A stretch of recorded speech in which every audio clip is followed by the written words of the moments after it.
नमस्कार, आप देख रहे हैं क्वेश्चन आवर और आपके साथ मैं हूं दिव्यदर्शनी बिष्ट। 2024 लोकसभा चुनाव नजदीक है, ऐसे में सभी राजनीतिक दल अपनी अपनी तैयारियों में जुटे हुए हैं। उत्तराखंड की बात करें तो यहां एक और सत्ता दल भाजपा के दिग्गज नेताओं का प्रदेश आगमन शुरू हो चुका है, तो वहीं कांग्रेस के राष्ट्रीय नेतृत्व की अभी कोई खोज खबर नहीं है। प्रदेश में 3 राष्ट्रीय पार्टियां हैं, बीजेपी, कांग्रेस और आम आदमी पार्टी, जिनमें से महज 2 ही मुख्यतः पक्ष और विपक्ष की भूमिका में एक्टिव रोल निभाती हैं। ऐसे में उम्मीद की जाती है कि उनके राष्ट्रीय नेतृत्व तैयारियों को धार देने के लिए आएंगे और जो पहले आता है उसका दम जनता के बीच में ज्यादा नजर आता है। इस मामले में बीजेपी कांग्रेस से कहीं आगे चल रही है, तो सवाल ये है कि आखिर कांग्रेस की रणनीति क्या है और कितना तैयार है विपक्ष 2024 के लिए।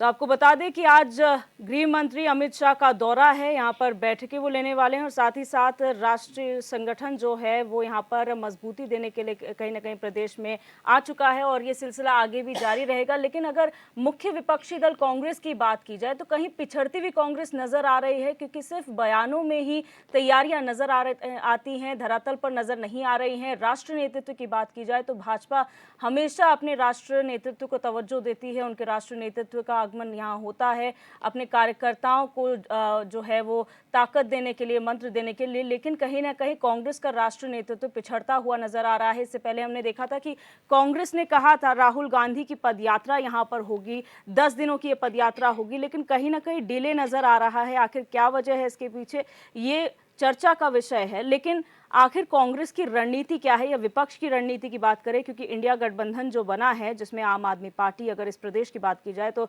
समाजवादी पार्टी है, बसपा अभी इंडिया गठबंधन का हिस्सा बेशक नहीं है, लेकिन कांग्रेस, आम आदमी पार्टी और सपा इस प्रदेश में कहीं ना कहीं एक्टिव हैं। तो इसका असर क्या 2024 में देखने को मिलेगा, क्योंकि इससे पहले बागेश्वर उपचुनाव जो हुआ था उसमें कहीं भी इंडिया का जिक्र नहीं किया गया, इंडिया का कहीं ना कहीं असर नहीं नजर आया। तो क्या 2024 में भी वही हालात होंगे या फिर जो इंडिया गठबंधन राष्ट्रीय स्तर पर बना है उसका असर प्रदेश में भी देखने को मिलेगा?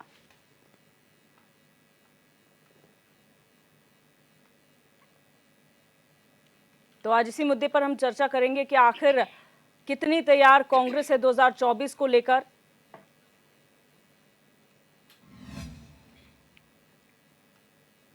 और तमाम मेहमान इस चर्चा का हिस्सा बन चुके हैं, उनका इंट्रोडक्शन आपसे करा देते हैं। हमारे साथ विशाल गुप्ता जी भाजपा प्रवक्ता जुड़ चुके हैं, आशीष नौटियाल कांग्रेस प्रवक्ता जुड़े हुए हैं, वीरेंद्र शर्मा राजनीतिक विश्लेषक हैं, अनिल थपलियाल यूकेडी नेता हैं और डीके पाल आप प्रवक्ता हैं। आप सभी मेहमानों का इस चर्चा में बहुत स्वागत है।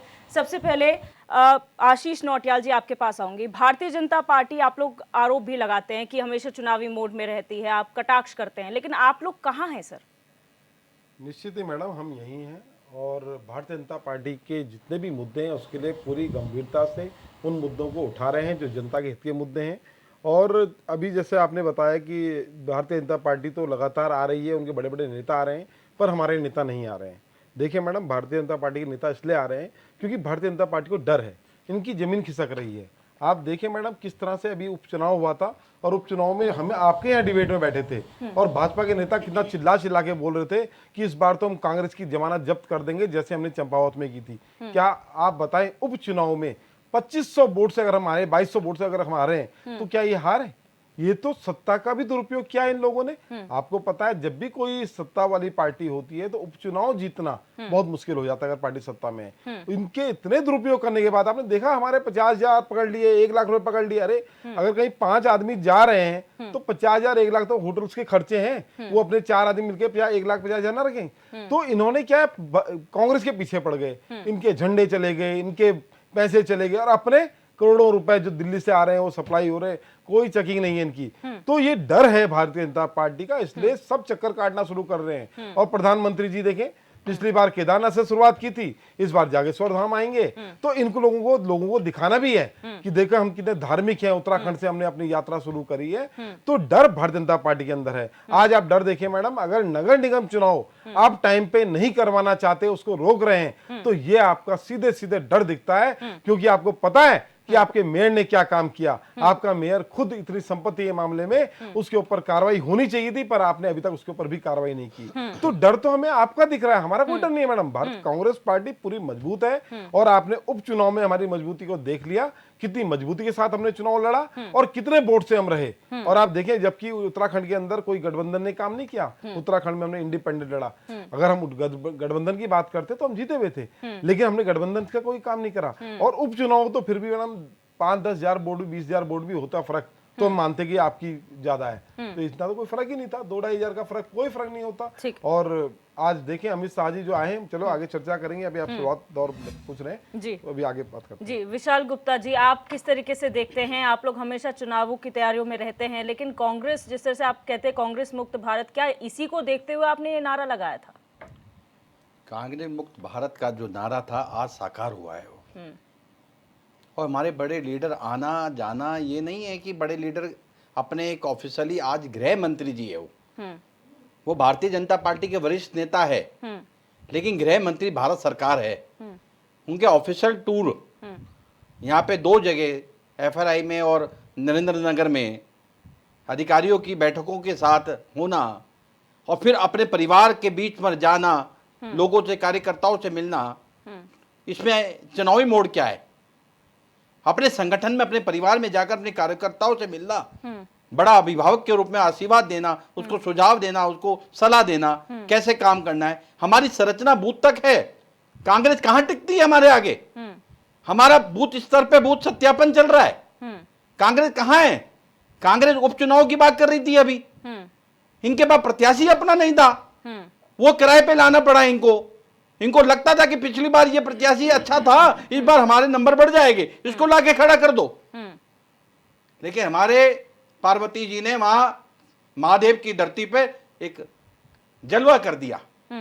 चंद्र रामदास जी की मेहनत थी, धामी सरकार की मेहनत थी, धामी सरकार की योजना थी चौमुखी विकास की, उस पर जनता ने मोहर लगा दी। 2500 से जीते, 2100 से जीते, जनता ने जीत दी है, विधायक बन गए।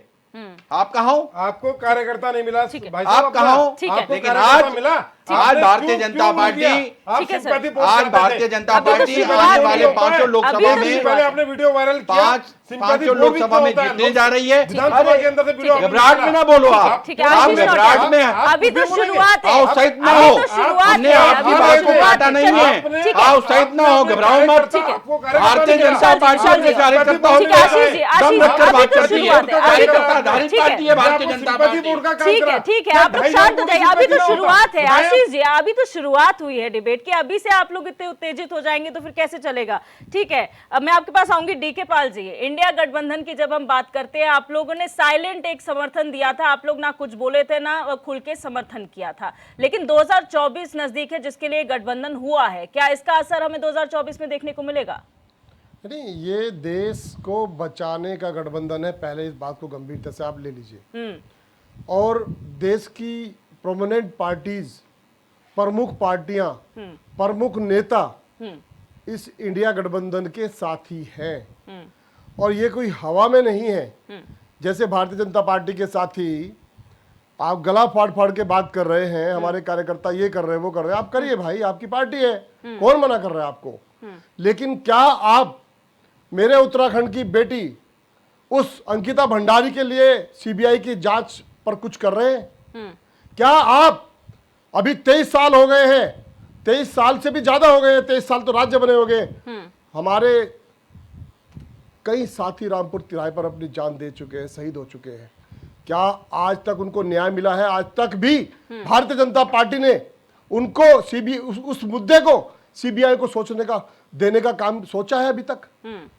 आप उत्तराखंड की राजधानी, उन शहीदों के सपनों की राजधानी गैरसैंण पर आप कुछ कर पा रहे हैं? अभी आप करिए ना जो करना है, इंडिया गठबंधन भी अपना काम कर रहा है, आप भी करिए, कोई बात नहीं। लेकिन आज अमित शाह जी आए हैं, आज हम उम्मीद कर रहे थे, मैं काले कपड़े पहन के आया हूं, कि हम उनको चेताएं, उनको बताएं कि अंकिता भंडारी जो हमारी बेटी जिसको न्याय नहीं मिल रहा है, उसके लिए आप क्या कर रहे हैं? क्या सीबीआई की जांच के लिए आए हैं क्या यहाँ पर? आप करिए अपने कार्यक्रम, आप गृह मंत्री हैं, कौन मना कर रहा है भाई? आप करिए उत्तराखंड को उजाड़ने के लिए, इसे कर्जदार बनाने के लिए, इसको इससे बेरुखी रखने के लिए आप आइए यहाँ पर, कौन मना कर रहा है। बात यह है कि हमारा राज्य, मेरा राज्य, मेरे उत्तराखंड शहीदों का राज्य, मेरी उन बहनों का राज्य, हंसा दनाई भेलमती चौहान का राज्य आज कहां पिछड़ गया है। क्या इस पर भारतीय जनता पार्टी कुछ करने का प्रयास कर रही है?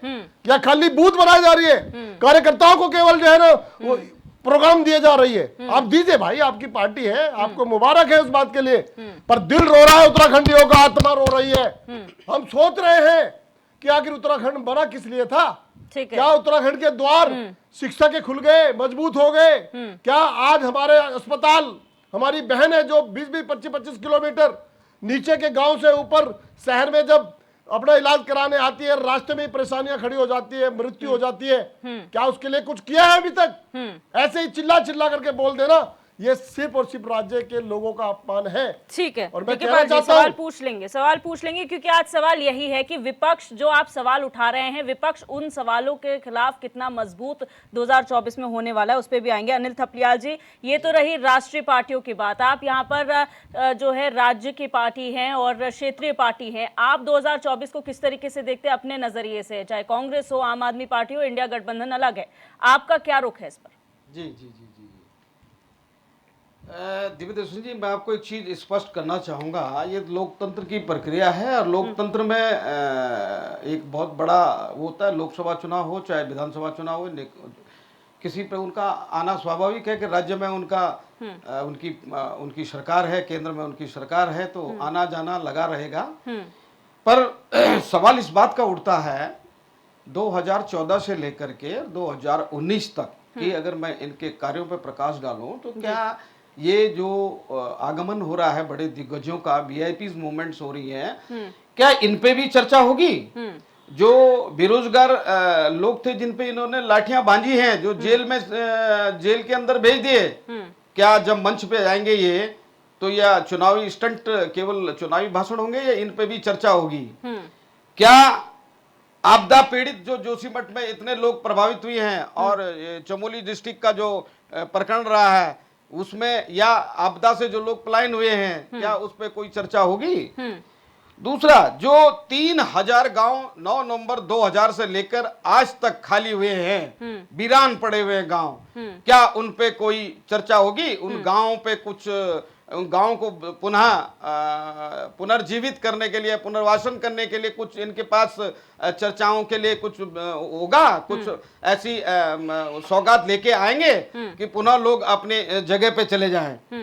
क्या अंकिता भंडारी को 1 साल से ऊपर हो गया, उसको न्याय नहीं मिला है और उस पे कुछ चर्चा होगी, गंभीरता से होगी क्या कि कैसे इसको न्याय दिलाया जाए, क्यों नहीं मिला है और वीआईपीज के नाम क्यों नहीं डिस्क्लोज हुए हैं?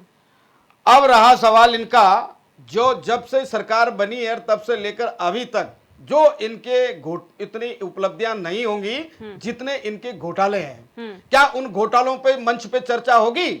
माननीय प्रधानमंत्री जी, माननीय गृह मंत्री जी, माननीय अन्य जो भी इनके वरिष्ठ लीडर हैं, इनके क्या है, वो भारतवर्ष के हैं तो हमारे भी हैं, उनका आगमन हमारे लिए सौभाग्य की बात है। लेकिन उत्तराखंड की जनता का एक उन पे पूर्ण विश्वास है कि अगर वो आ रहे हैं और यूकेटी का विशेष करके करें हम, तो हमारा एक प्रतिनिधि मंडल, अगर हमें वो मिलती है, अपॉर्चुनिटी मिलती है, तो डिबेट्स में बात नहीं करेंगे।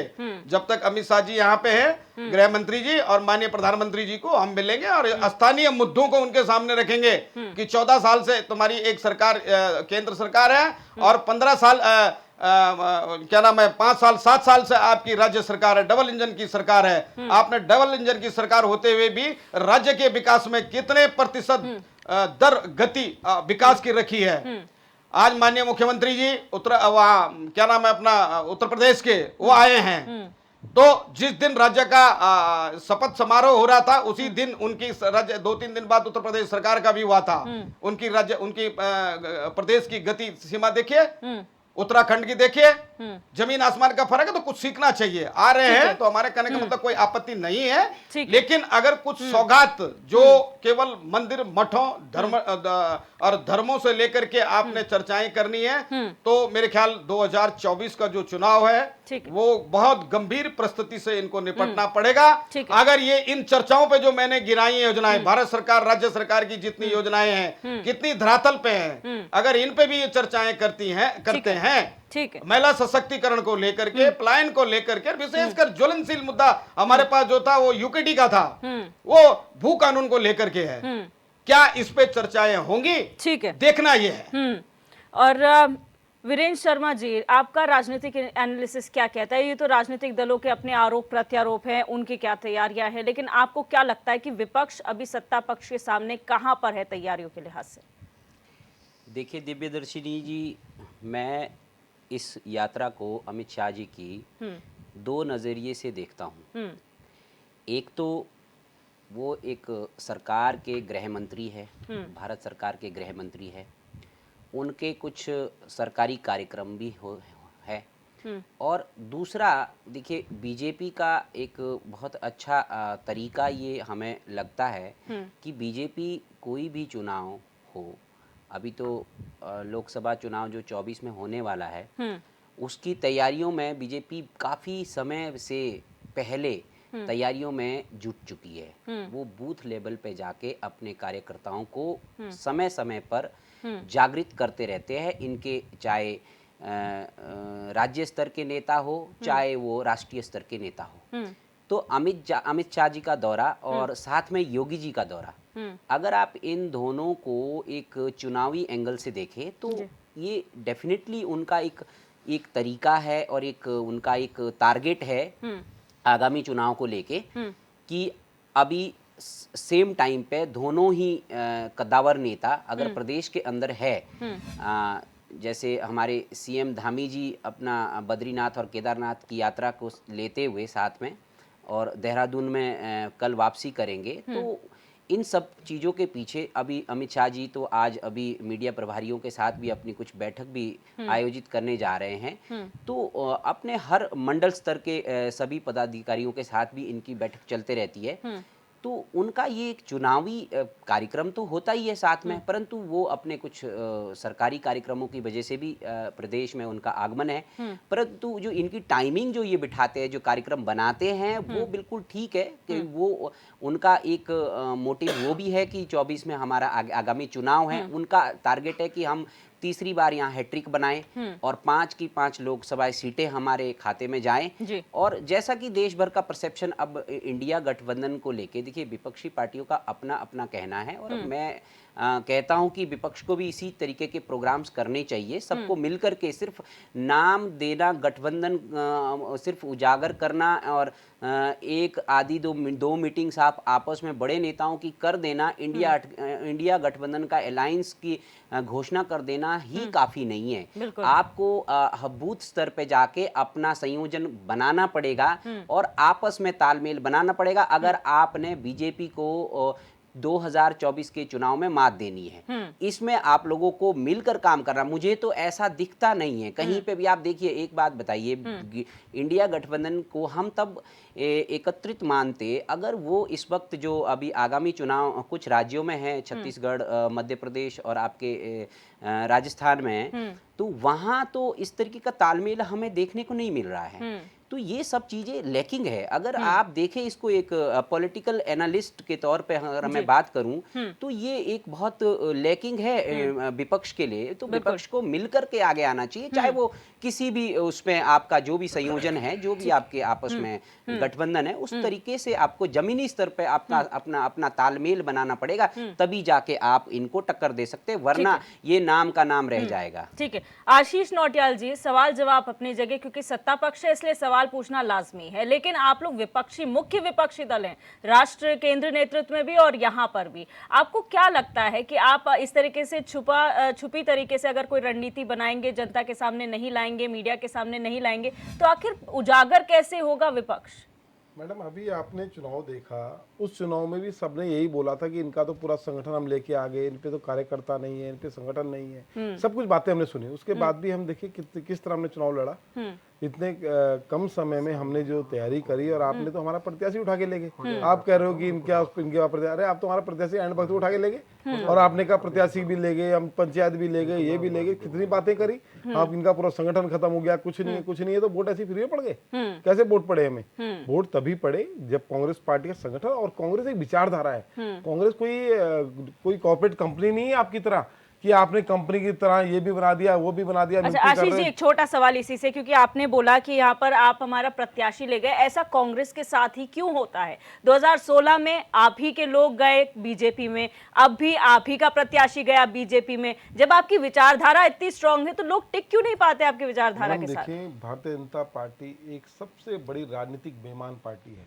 उसका टारगेट सिर्फ ये रहता है किसको अपने यहाँ ले आऊं, और वो करने के लिए ये चाहे धन बल से हो, चाहे डरा धमका के हो, हर तरीके साम दाम दंड भेद सब इनको आते हैं। ये उस तरीके की हरकतें करते हैं। अपने पास तो नेता है नहीं, अपना तो इनके पन्ना होते हैं, उनको तो ऊपर उठाएंगे नहीं कि उन्हें विधायक बना दें। अपने यहाँ छोटे छोटे रखे हुए हैं और विधायक बनाने के लिए दूसरी पार्टी को हायर करते रहते हैं। ये तो भारतीय जनता पार्टी का काम ही है। लेकिन आपने अभी जो बिना संगठन के, अगर आप कहते हैं कि हम बिना संगठन के काम करते हैं, तो बिना संगठन के हमने चुनाव लड़ा समझो आपके हिसाब से, और हमने किस तरह से लड़ा और कितने वोट से हम लोग रह गए। नहीं, बिना संगठन ये गलत है। बिना संगठन संगठन है, लेकिन मजबूती कहाँ है? आप ये देखिए ना, आप राष्ट्रीय नेतृत्व की बात करते हैं, राहुल गांधी का दौरा आपने प्रस्तावित किया था, पदयात्रा की आपने बात की थी, वो कहाँ है? वो सिर्फ मीडिया में आया और गायब हो गया, किसी को याद भी नहीं कि कब होने वाली थी। देखिए मैडम, अमित शाह जी का आना हो, चाहे योगी जी का आना हो, चाहे प्रधानमंत्री जी का आना हो, इनके सब लोग आएंगे ही, क्योंकि इन्हें पता है हमारी धरती खत्म हो चुकी है, इनके है ही नहीं कुछ।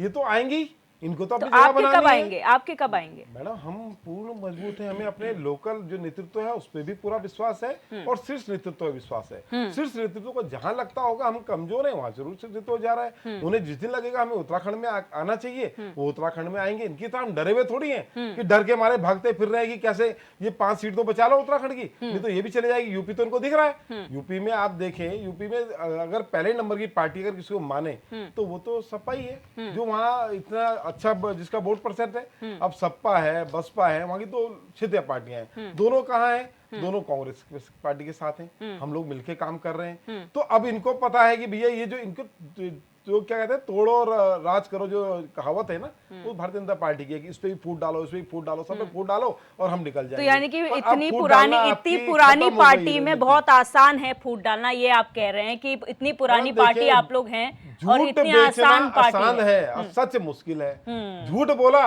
कि हम आएंगे तो काला धन, किसी को पता ही नहीं था काला धन क्या होता है। इन्होंने ऐसा बताया कि काला धन इतने 1000 करोड़, सड़कें पूरी ऐसी बन जाएंगी, इतना पैसा 15-15 लाख, जनता बेचारी मान गई। अब उसके बाद देखा ना तो काला धन आया, और कांग्रेस, काला धन किसका है? पूरा कांग्रेसियों का है, इनका नहीं था वो। आज नहीं लाए, क्यों नहीं? क्योंकि वो काला धन इनका था। आप उसमें फेल हुए, आप गुजरात मॉडल पे फेल हुए, आप 100 स्मार्ट सिटी आज आपकी गले की हड्डी बन चुका है। आप स्मार्ट सिटी, कभी बात होती है स्मार्ट सिटी की, आप सोचते हैं बोले क्या, क्योंकि आपका मेयर भी स्मार्ट सिटी का चालन कर रहा है, आपके ये अपने जो शहरी विकास मंत्री हैं वो भी वहां घूमते फिर रहे हैं, स्मार्ट सिटी का कुछ नहीं हुआ। अब 2024 का चुनाव नजदीक आ गया तो सोचे चलो लिपापोती दीवारों में थोड़ा बहुत कर लें, कहीं हरे टाट लगा दें। आज इनके हमारे गृह मंत्री आए हैं तो बाजारों के अंदर हरे टाट लगा के कबाड़ को दबाने का प्रयास कर रहे हैं। और वैसे ही वो भी है अमित शाह जी, वो पूछेंगे नहीं इसके नीचे क्या है। एक इच्छा होती है ना, मैंने मुट्ठी बंद है तो पूछता आदमी यार मुट्ठी में क्या है तो दिखा दे, और नहीं देखेंगे वो ये बहुत बढ़िया है, देखो विशाल गुप्ता जी, तो इस तरह का ही काम कर रहे हैं। विशाल गुप्ता जी, आपने ऐसा माहौल क्यों बना दिया है भारतीय जनता पार्टी ने कि विपक्ष आप लोगों पर आरोप लगाती है कि आप लोग उनके नेताओं को लेकर जाते हैं, उनके प्रत्याशी चुनाव से पहले ले जाते हैं, आप लोग खरीद फरोख्त करते हैं और उनको कमजोर करके रख दिया, उनकी सुनते नहीं है। आपने अपने विपक्ष को इतना कमजोर क्यों कर दिया है? विपक्ष का काम बोलना, आरोप लगाना। 1947 के बाद देश पे सबसे ज्यादा राज किसने किया? वो है मात्र कांग्रेस पार्टी, जिन्हें तुष्टीकरण को बढ़ावा दिया, जिन्हें गरीब को गरीब रहने दिया। कांग्रेस का हार गरीब के साथ, वो नारा आज भी गूंजता है दिमाग के अंदर। क्या गरीबी खत्म हो गई भारत से? आज मैं डाटा देख रहा था, अभी अमित शाह जी एक सेमिनार में डाटा दे रहे थे, यूपीए का 2004 से लेकर 2014 तक हिंसक घटनाएं कितनी हुई है पूरे भारत में? 33,200। और 2014 से लेकर 2023 तक एनडीए की सरकार में हिंसक घटना कितनी हुई है? 12,358। और मृत्यु 10 सालों में यूपीए की 11,947 और 9 साल में एनडीए की 3,240। ये डिफरेंस, ये डाटा, ये फर्क सुनिए आप।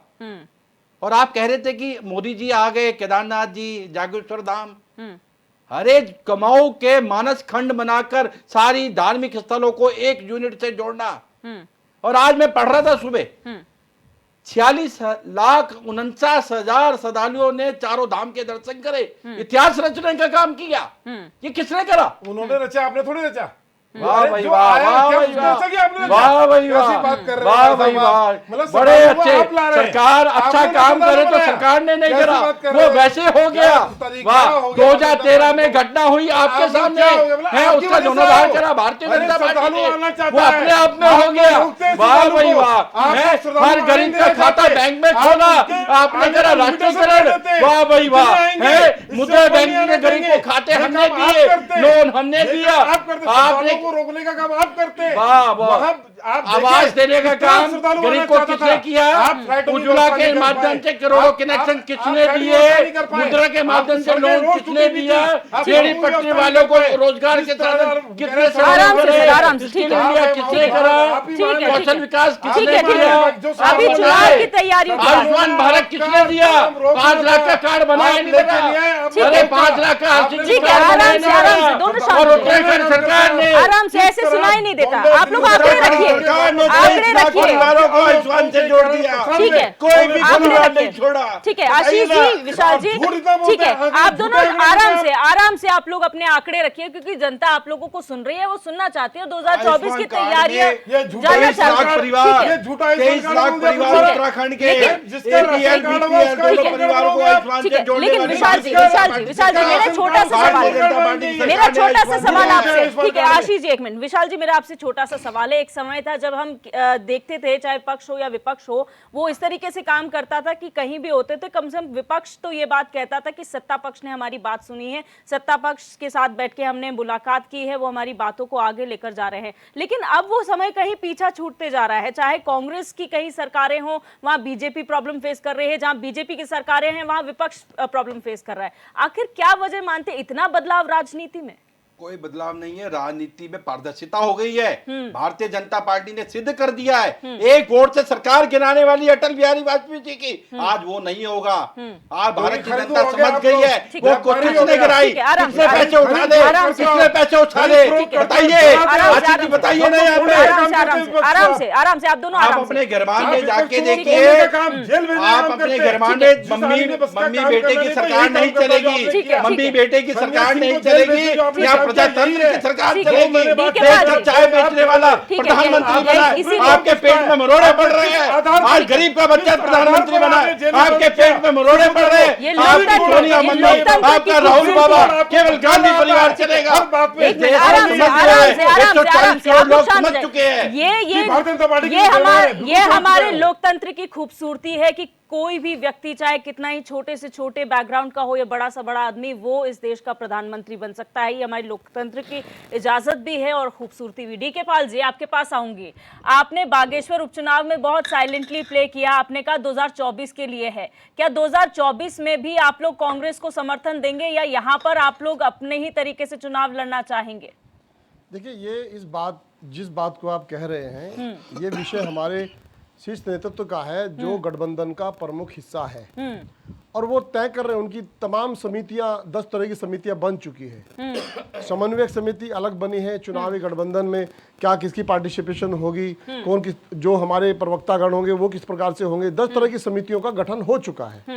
और उसमें जो नेता अपनी बात रख रहे हैं, वो भी 5 सदस्यीय कमेटी का गठन हो रखा है, वो रख रहे हैं। वो 2024 में गठबंधन पर चुनाव लड़ रही है, 26 पार्टियां इस देश को बचाने के लिए। मैं समझना ये चाहता हूं आदरणीय भाई साहब भारतीय जनता पार्टी के प्रवक्ता जी से, जब कोई किसी भी राज्य में, जो राज्य पिछड़ा हो, जो राज्य गरीब हो, जो राज्य कर्जदार हो, जो राज्य सादतों के बल पर बना हो, उस राज्य में जब कोई गृह मंत्री या प्रधानमंत्री आते हैं, दिव्या जी, तो उम्मीद ये रहती है उस राज्य के लोगों को कि जिन कठिनाइयों का सामना हमको करना पड़ रहा है वो कहीं ना कहीं गृह मंत्री जी के आने से दूर होंगी। गृह मंत्री जी डबल इंजन की सरकार के गृह मंत्री है, उनकी पार्टी के नेता भी हैं, वो आ रहे हैं। तो जो उत्तराखंड में कुरीतियां हैं, जो परेशानियां हैं, जो नौजवानों को नौकरी मिलने का जो वायदा किया था वो अधूरा पड़ा है। क्या कोई बजट या कोई नौकरी के लिए तमाम किसी भी प्रकार का कोई क्या गृह मंत्री जी लेकर के आ रहे हैं? उनके हाथ में तो बहुत सारे विभाग है, सहकारिता विभाग बहुत बड़ा है जो उत्तराखंड में बहुत भलीभूत तरीके से जो है मजबूत है।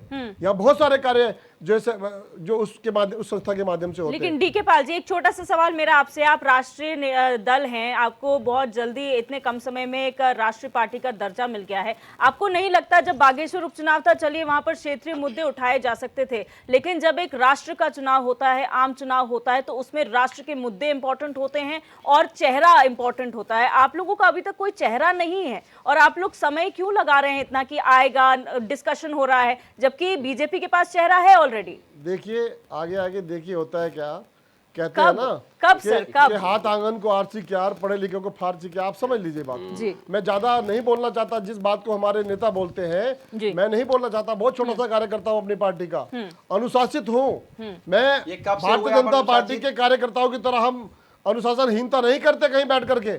मैं ये सवाल कर रहा हूँ उत्तराखंड के लिए, हम उत्तराखंड के वासी हैं, हमारी पार्टी उत्तराखंड में भी पूर्ण रूप से स्थापित है, हम विपक्ष की भूमिका निभाते हैं बाहर से। मैं समझना चाहता हूं गृह मंत्री जी आज आए हैं, उन नौजवानों पर जिन पर लाठियां पड़ी उनके लिए क्या मसौदा लेकर के आए हैं? क्या कोई नौकरी का पिटारा लेकर के धामी जी को बताने आए हैं कि आप इनको नौकरी दीजिए? क्या हमारे जंगल जमीन पर, हमारे संसाधनों पर कोई इंफ्रास्ट्रक्चर खड़ा करने को लेकर के कुछ योजना लेकर के आए हैं? या आप हमारे राज्य से गायब हो रही 4000 से ज्यादा हमारी बहनें, 23 साल का रिकॉर्ड है, ये आपके माध्यम से आता है अखबारों में, उन पर सीबीआई की जांच बैठाने आए हैं? या सीबीआई के माध्यम से वो बेटियां जो हमारे परिवारों से खो गई है, कहां चली गई है पता ही नहीं चल पा रहा। ना पुलिस, ना शासन, ना प्रशासन उनकी देखरेख करने को तैयार है। विशाल जी भी क्या शायद लेकर आए हैं ये? जी, विशाल जी आपसे कुछ कहना चाहते हैं? प्रधानमंत्री जी आ रहे हैं और सुन लीजिए, मुख्यमंत्री जी भी आज आ रहे थे और गृह मंत्री जी भी आ रहे थे। हमारी परिसंपत्तियां 1,28,000 करोड़ रुपए की यूपी अपने कब्जे में लेकर के बैठी है कि उस पर कौन सवाल करेगा? उस पर हम ही तो सवाल करेंगे, कांग्रेस सवाल ठीक करेगी, है। यूकेडी तो सवाल करेगी। ये तो लूट के खा गए उत्तराखंड को। ठीक है, ये क्या डीके जवाब पाल जी, देंगे इस विशाल बात जी का? आपसे कुछ कहना चाहते हैं, फिर उसका भी जवाब दीजिए। विशाल जी शॉर्ट तो में। डीके पॉल जी आपके प्रवक्ता के रूप में सामने है मेरे। जब मैं पहले बैठता था तो दूसरी पार्टी के प्रवक्ता के रूप में सामने होते थे। आज आप पार्टी के लोग कहाँ हैं? जहाँ उनका ठिकाना वहां पहुंच चुके हो, अभी और आने वाले हैं। शर्म करो, शर्म पर कुछ बयान नहीं देते हुए भी करनी, सोचो। जनता देख रही है, अरे, अभी कुछ नहीं सुप्रीम करनी, कोर्ट ने- जनता सबको देख रही है। अभी पॉल जी सुप्रीम कोर्ट ने मैंने क्या आपकी कहा सुनी है? ना, शर्म अब मेरी करो। सुनो पॉल आप साहब, मेरी सुप्रीम सुनो, कोर्ट में सवाल खड़े कर रहे डीके हैं। पॉल साहब मेरी आप सुनो सुप्रीम ना, कोर्ट में सवाल खड़े कर रहे ना हैं। बोलो आराम से, ज्यादा, आराम से। मेरी सुनो आप। क्या कहा सुप्रीम कोर्ट ने? अरे आप बहरे हैं कुछ भी क्या? कहा, अंदर है आपकी जेल आंखें में, बंद हो गई पता क्या? चलेगा। क्या क्यों नहीं कहा आ रहे सुप्रीम बाहर? कोर्ट ने? क्यों आप नहीं आ रहे सुनते बाहर क्या? आपके मंत्री? बहरे हैं क्या आप? क्यों नहीं अंदर आ हैं रहे? क्या आप? क्यों मर्सिडीज में आपका घूम रहा मुंह तो आपका बोलता है इसके केजरीवाल लिए। जी? सुप्रीम क्यों कोर्ट के करोड़ों खिलाफ के भी आप अरबों बोलते रुपए हैं। के घर में रह आम रहे? आदमी बताओ ना, निवास के लिए भी आप उदाहरण बोलते दे हैं। दो ना। आपको शर्म नहीं आती? अरे शर्म आपको आनी सुप्रीम चाहिए, कोर्ट जर्मान में के- जाके सुप्रीम भारत के कोर्ट के तिरंगे के फैसलों नीचे का चयन कर रहे हैं। राजनीति आराम करते से, हो। आराम से, आराम से। शर्म आनी चाहिए पॉल अरे साहब, सुप्रीम कोर्ट ने क्या शर्म कहा? आनी चाहिए आपको। भारत के तिरंगे क्या के कहा नीचे सुप्रीम राजनीति कोर्ट कर ने? कर देश को कौन सा सबूत है? भ्रष्टाचार के अंदर कौन सा डुबो दिया फैसला आपने। मिला? शर्म आनी कौन सी चाहिए बात है? आपको। ठीक है। जो इनको करोड़ों जेल में अरबों रखा रुपए जाए। के घर में रह गए। ठीक है, ठीक है, लेकिन आप लोग आप ऐसी बातें कीजिए सुप्रीम जो कोर्ट में उत्तराखंड सवाल की खड़े जनता करते को हैं। अभी क्योंकि समझ समझ में नहीं आए, आती क्योंकि आपको। आप उत्तराखंड की जनता ये देखना ये बार चाहती बार है कि रोजगार की बात कौन कर रहे हैं, सी- रोजगार साधन सर्जन की जी। बात करें। 22,000 नौकरियों का पुलंदा देने वाली भारतीय जनता पार्टी लगातार नियुक्तियां कहाँ पत्र पर? दे रही है। कहाँ पर? माननीय किसको मोदी दिए? जी लगातार नियुक्तियां अरे पत्र किसको दे रहे दिए? हैं। कहाँ किसकी पर? नौकरियां तुम्हारे दिए? घर पे कोई आएगी? आप कहाँ बताइए, पर? डाटा के साथ जो में बात बच्चे करिए। लगाए जा रहे हैं उनके बरगलाइए मत आप। अपना घर देखो। बरगलाइए मत। तुम्हारे प्रत्याशी भाग्या बिल्कुल बागेश्वर बरगलाइए। में, तुम्हारे झूठ प्रत्याशी बोल था रहे हैं, भाग्या आप बागेश्वर डरते में। नहीं, आराम अब से, आराम तुम्हारे से। मुख्यमंत्री का आराम पद से, का आराम आदमी से। हमारे पास आ गया। आप झूठ अपने बोलते घरबान हैं। जाके देखो, आप झूठ का पिटा रहे अपने हैं। घरबान जाके आप देखो। झूठ बोलते हैं, पॉल पत्रकार साहब बोलने से कहेंगे। कुछ नहीं होता। आप काम झूठ करो बोलते जनता हैं, के तो बीच में। नौकरियां देंगे। जनता के ठीक है, बीच में विशाल जी, कोरोना में विशाल। कहाँ थे? राज्य के कोरोना में सरकार कहाँ का थे आप अधिकारी लोग? करेंगे। बताइए आप कि झूठ जनता बोलते के हैं। बीच में कोरोना में कहाँ नौजवानों को थे? रोजगार देंगे। ठीक है, बताओ अब ना, एक example तो दो यहाँ के। लक्ष्य है 2024। बोलने से कुछ नहीं होगा पॉल साहब। लक्ष्य है 2024। डीके पाल जी, लक्ष्य है 2024 और तैयारियां कितनी है ये जानने की बात हो रही है। हर डिबेट में कोई भी मुद्दा हो, तो मुद्दे आरोप तो आएंगे ना प्रत्यारोप भाई। सिमिलर होते हैं, उसमें कोई नई बात नहीं है। लेकिन दिव्या जी। विपक्ष को, डीके पाल जी, हमारा बस इतना समझने का मकसद है कि विपक्ष अपने आप को बताए कि क्या तैयारी कर रहे हैं। आपकी रणनीति अंदर खाने जो भी हो, लेकिन लोगों को भाजपा की रणनीति अगर दिखाई दे रही है, उसकी वर्सेस विपक्ष की रणनीति दिखाई देना बहुत जरूरी है। जी देखिए, आज जो देश का सिनेरियो है उसमें इंडिया गठबंधन को लोग बहुत पसंद कर रहे हैं। क्यों? क्योंकि हम लोगों के जीवन की काम आने वाली चीजों पर बात कर रहे हैं। हम कह रहे हैं कि रोजगार जब हम देंगे या रोजगार जो मिलना चाहिए, या रोजगार जिस पार्टी ने सत्ता में झूठ बोल करके आने का काम किया उन्होंने नहीं दिया। आज हम जिस भी प्रदेश में हैं, चाहे कांग्रेस किसी राज्य में हो, चाहे हम गठबंधन की कोई भी सरकार हो, आप पंजाब का आप देख लीजिए, पंजाब में 36,900 नौकरियां सरकारी दी हैं। इसका मतलब आप जाकर के वहां देख लीजिए छत्तीसगढ़ के अंदर, आप राजस्थान में जाकर के देख लीजिए, उसमें जाकर के देख लीजिए आप राजस्थान के अंदर, देखिए हो रहा है। गठबंधन है तो हम बात करेंगे, हम तारीफ करेंगे उस बात की। चेहरा भारतीय जनता चेहरा पार्टी डीके तारीफ पाल करेगी जी, नहीं। चेहरा। आप इंडिया गठबंधन में बताइए कौन बड़ा नेता नहीं है? अखिलेश यादव क्या प्राइम मिनिस्टर के कैंडिडेट नहीं बनना चाहेंगे? क्या राहुल गांधी प्राइम मिनिस्टर की कैंडिडेट नहीं लड़ाई, होना वहाँ चाहेंगे? उस पद की क्या लड़ाई ममता नहीं है। बनर्जी नहीं बनना चाहेंगी प्राइम मिनिस्टर? दिव्या जी, आपने एक खास बात नहीं देखी इंडिया गठबंधन की, उसमें प्राइम मिनिस्टर की या नेता की लड़ाई नहीं है, उसमें देश के लोगों को बचाने की लड़ाई है। किस बात से बचाने की लड़ाई है? झूठ से, थपान से, सिगुपों से, गलत बातों से। जो हमारे देश के अंदर जिस प्रकार के अत्याचार हो रहे हैं, जिस प्रकार से कई चीजें खड़ी हो रही हैं, उसको कौन बोलेगा? उसको विपक्षी तो बोलेगा ना। तो फिर ऐसी खबरें, क्या ये सच है कि ऐसी खबरें आ रही थी कि आप लोग दिल्ली लोकसभा में अगर गठबंधन जीतता है तो दिल्ली लोकसभा में आप लोग गठबंधन को तवज्जो नहीं देंगे, उनको सीट शेयरिंग नहीं करेंगे उनके साथ? दिल्ली का मतलब विधानसभा की आप बात कर रहे हैं? लोकसभा की बात। लोकसभा में जो पार्टियां तय करेगी वो सब होगा। कहाँ किसको सीट मिलनी है वो सब तय होने के बाद ही तो गठबंधन सक्सेस होगा। सर समय, और सक्सेस टाइम, होगा। सर टाइम कितना? देखिए sir, unending discussion is unending. DK कोई पाल भी जी, साथी जल्दबाजी में नहीं करता जैसे भारतीय जनता पार्टी के लोग झूठ बोल करके नहीं, थपान लेकिन करके- आप 2024 के लक्ष्य में आए थे और कितना कम समय बचा है सर। आप अनएंडिंग नहीं हो सकता ये डिस्कशन, एक टाइम फ्रेम तो होगा ना। भारतीय जनता पार्टी के सारे झूठ थपान लेकर के इंडिया गठबंधन पब्लिक के बीच में जा रहा है, और हम हर राज्य में गठबंधन के तमाम लोग भारतीय जनता पार्टी की कुनीतियों को, उसके भ्रष्टाचार को, उसकी तमाम बातों को जनता के बीच रख रहा है। मुद्दों पर लड़ाई होगी, मुद्दों पर। कोई झूठ बोल करके हम किसी भी प्रकार से लोगों को बरगलाने वाले नहीं है, जैसे भारतीय जनता पार्टी ने बरगलाया। तो कांग्रेस जो कहीं ना कहीं आपके पास आई थी, आप कांग्रेस मुख्यतः एक स्ट्रांग पार्टी नजर आ रही है, आप लोग ये समझते हैं कि दिल्ली में कांग्रेस वीक है इसलिए उनको हटाएंगे, उनको सीट नहीं देंगे? किसने बोला आपको इस बारे में? सूत्रों के हवाले से खबर है सर। सूत्रों पर मत जाइए। अच्छा, आम सूत्र आदमी नहीं। पार्टी गठबंधन के साथ खड़ी है, चाहे सीट किसी को भी देनी पड़े। मैं आपको पूरे ईमानदारी से कह रहा हूं प्रवक्ता होने के नाते, जी। आम आदमी पार्टी की इंटरनल बात यह है कि आज हम जब भी बात करें पब्लिक के बीच में, हम गठबंधन के बारे में बताएं, हम गठबंधन के साथ लड़ेंगे। सीट किसी को भी मिले, चाहे उत्तराखंड हो, चाहे दिल्ली हो, चाहे कोई भी राज्य हो, ये पूरा गठबंधन, उसके कार्यकर्ता पूरी ईमानदारी के साथ में गठबंधन के साथ खड़े हैं, भारतीय जनता पार्टी को हराने के साथ खड़े ठीक है, हैं, अनिल थपलियाल। झूठों को हराने के साथ खड़े हैं। अनिल थपलियाल जी, यूकेडी ये तो रही, फिर मैं कहूंगी राष्ट्रीय पार्टियां हैं, अपने अपने स्तर पर इंडिया गठबंधन का हिस्सा हैं, लेकिन इंडिया गठबंधन के सामने, भारतीय जनता पार्टी के सामने यूकेडी कहां स्टैंड करती है? क्योंकि आप लोग राष्ट्रीय मुद्दा नहीं, आप लोग क्षेत्रीय मुद्दा ही उठाएंगे। देखिए, ये तो स्वाभाविक बात है। अगर लोकसभा चुनाव होंगे तो राष्ट्रीय मुद्दों पर ही चर्चा होगी। इसमें तो कोई क्षेत्रीय दल का कितना रोल रहता है वो अलग बात है। लेकिन ऐसा नहीं है कि इंटरनली कोई ना कोई कहीं ना कहीं से अपनी तैयारियां, छोटा हो बड़ा हो, कंपटीशन में, चाहे रेडी वाले का बेटा हो, चाहे वो क्या नाम है, प्रदेश के चीफ मिनिस्टर का बेटा हो, देखना ये होता है कि प्रतिभाशाली कौन है। किसी की प्रतिभा को चैलेंज तो नहीं कर सकते। और जिस प्रकार से अब मैं क्षेत्रीय दल के नाते होने के सदस्य होने के नाते ये बताना चाहूंगा कि राष्ट्रीय मुद्दों की जहां तक बात रही, तो माननीय प्रवक्ता जी जो बैठे हैं भाजपा के, इतना सफेद झूठ बोलते हैं जितना करीब से अगर उत्तराखंड क्रांति दल ने देखा है, उत्तराखंड क्रांति दल ने समस्याओं को देखा, आंदोलन से लेकर अभी तक इनके अगर मैं आंकड़े जिन जो सरकारें रही हैं वो गिनूं तो डिबेट्स में उतना समय नहीं मिलेगा मुझे। 1 घंटे का पूरा है। भर्ती घोटाला, पटवारी घोटाला, वो घोटाला, ये घोटाला, फिर इन्होंने कई मुख्यमंत्री चेंज किए, उसके बाद फिर उनमें भी घोटाला, बीच में भी विधानसभा भर्ती घोटाला। अरे भाई, तुम्हारे पास यूकेडी का समर्थन भी रहा, 2 बार हम भी सरकार में रहे, इनके साथ रहे। वो दुर्भाग्य रहा है कि जो लोग हमारे बीच में दल बदलू रहे वो चले गए।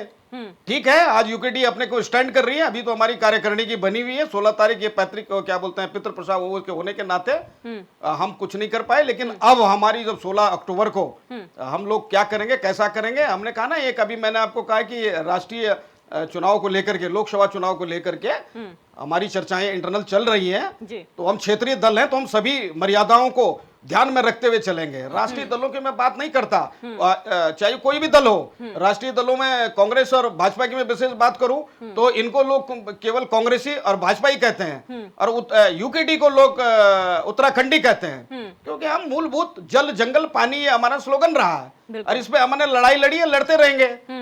ये उत्तराखंड आज जो दौरे हो रहे हैं, मैं ये जानना चाहता हूं कि ये जो दौरे हो रहे हैं उत्तराखंड में इनके वरिष्ठ मंत्रियों के, केंद्रीय मंत्रियों के, केंद्रीय मंत्रिमंडल का, तो मैं उनसे ये पूछना चाहूंगा कि उत्तराखंड आंदोलन जो है वो पहाड़ के लिए किया गया था, कुमाऊं गढ़वाल के लिए, या देहरादून, ऋषिकेश, हरिद्वार में ही किया गया था?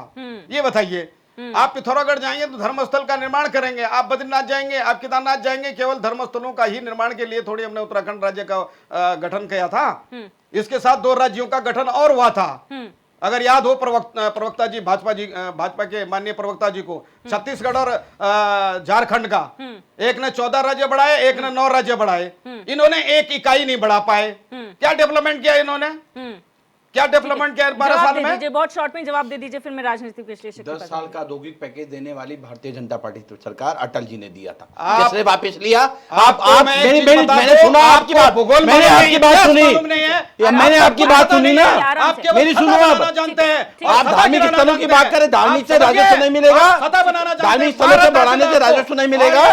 ये श्रद्धालु जो आए ऐसे आए, तरफ से मानस खंड कुमाऊं का सारे धार्मिक स्थल जोड़े जा रहे हैं, ये उखाड़ फेंकेंगे। ये राजस्व नहीं मिलेगा। 2027 में लोकसभा चुनाव, क्षेत्रीय ये अपना घरमान देखो, अपनी लड़ाई देखो, पहले सड़क पे आती है आपकी लड़ाई, सड़क पर आती है, अपने घर को देखो, दूसरे के ऊपर मारने की जरूरत नहीं है, अपना घर संभालो पहले, आराम से बात रखिए प्लीज, अपना घर संभालिए पहले। मौका मिल रहा है सर, उत्तराखंड की हम लोग स्क्रीन आप क्या जानते हो? आप क्या जानते हो? भारतीय जनता पार्टी में उत्तराखंड की पीड़ा नहीं थी, बनाया किसने उत्तराखंड, बनाया किसने उत्तराखंड? बोलिए, किसने बनाया उत्तराखंड? आराम से किसने दिया? ठीक है, आराम किसने से दिया उत्तराखंड? विशाल जी आराम से, और बोलने से कुछ नहीं होता है यहाँ पे। जी आप भी आराम से, क्योंकि हम लोग आप आंदोलनकारी थे, बाकी भारतीय जनता पार्टी ये डिस्कशन का पार्ट है सर, बोलने की क्षमता प्लीज, कोई आंदोलनकारी नहीं था हमारा। बोलने की क्षमता रखते हो तो आप सुनने की भी देखो। क्षमता रखिए। ठीक है, एक मिनट, विशाल जी और अनिल कम थपलियाल जी, उत्तराखंड मैं आपसे रिक्वेस्ट उत्तराखंड करूंगी, भारतीय जनता पार्टी ने ठीक नहीं है, मैं दिया। आपसे रिक्वेस्ट करूंगी कि ये उत्तराखंड डिस्कशन 42 का के पार्ट दम है, पे ये दिया बहस गया का है। पार्ट नहीं है,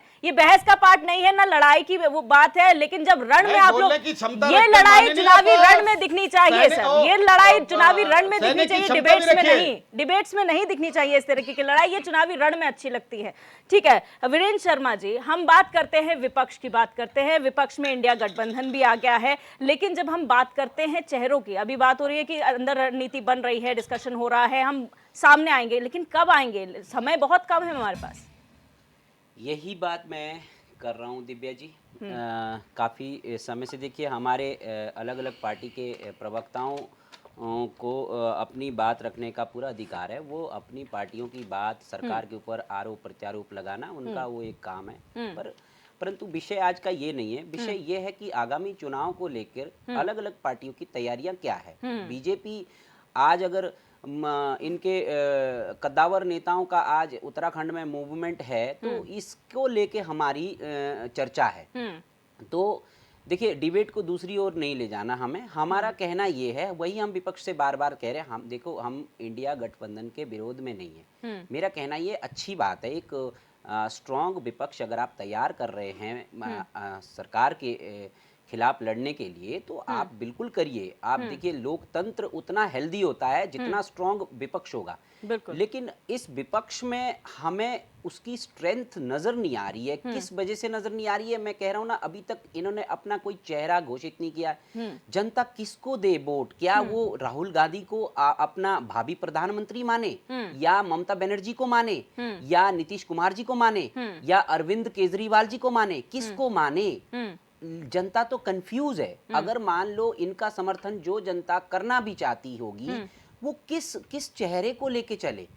इनमें तो देखिए, ये कहना, पॉल जी की बात को मैं सुन रहा था, पॉल जी कह रहे कि ये हम जनता की लड़ाई लड़ रहे हैं, जनता की अच्छी बात है, जनता की लड़ाई लगी, परंतु दिख नहीं रहा। जनता देख रही है। मैं जनता के नजरिए से कह रहा हूं कि जनता का जो आज सोचना है, कि वो सोचना ये है कि मोदी जी के डर के मारे आप सभी लोग एकत्रित हो रहे हैं, और आपको आप लोगों की पार्टियों में जो रेडें पड़ रही है ईडी की, उसके डर के मारे आप लोग एकत्रित हो रहे हैं। जनता का परसेप्शन ये है, ये सच्चाई है, आपको माननी पड़ेगी सर। परंतु अब देखिए, फिर भी हम कहते हैं कि इंडिया गठबंधन तैयार करो और अच्छे से करो, लेकिन उसमें समायोजन भी करो, आपस में आप तालमेल भी तो बिठाओ बूथ लेवल पे। बीजेपी का तो देखो कार्यक्रम बड़ा स्ट्रांग है, इसीलिए बीजेपी आज नंबर 1 पार्टी है। इसलिए है क्योंकि इनका जो अपना कार्यक्रम होते हैं, इनके जो प्रचार करने का जो तरीका होता है, बूथ लेवल पे जाके इन्होंने अपने काम गिनवा रही है। बीजेपी बता रही है कि अंत्योदय में हमने 80 करोड़ लोगों को राशन दिया है, प्रधानमंत्री आवास के तहत हमने 3 करोड़ लोगों को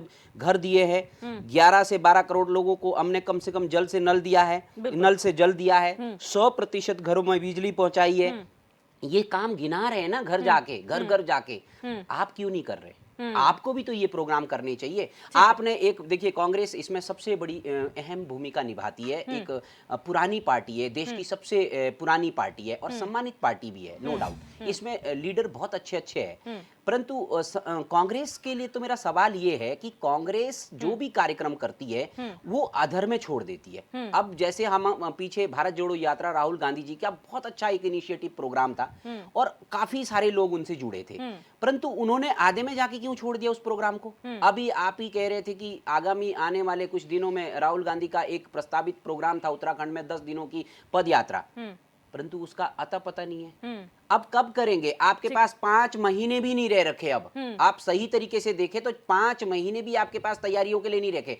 पूरा इतना बड़ा देश, हाँ, अभी हम अलग अलग डिबेटों में भी जब हम कहीं पे अखबारों के माध्यम से पढ़ते हैं या डिबेटों के माध्यम से देखते हैं, इंडिया अलायंस अगर कॉम्पिटिट कर सकता है, अभी भी देखिए जो भी सर्वे आते हैं, आज भी अगर हम आज चुनाव की बात करते हैं, एनडीए आज भी बहुत आगे है। आज भी 350 प्लस सीटें एनडीए के खाते में जाएगी। मैं आपको ये हकीकत बता रहा हूँ।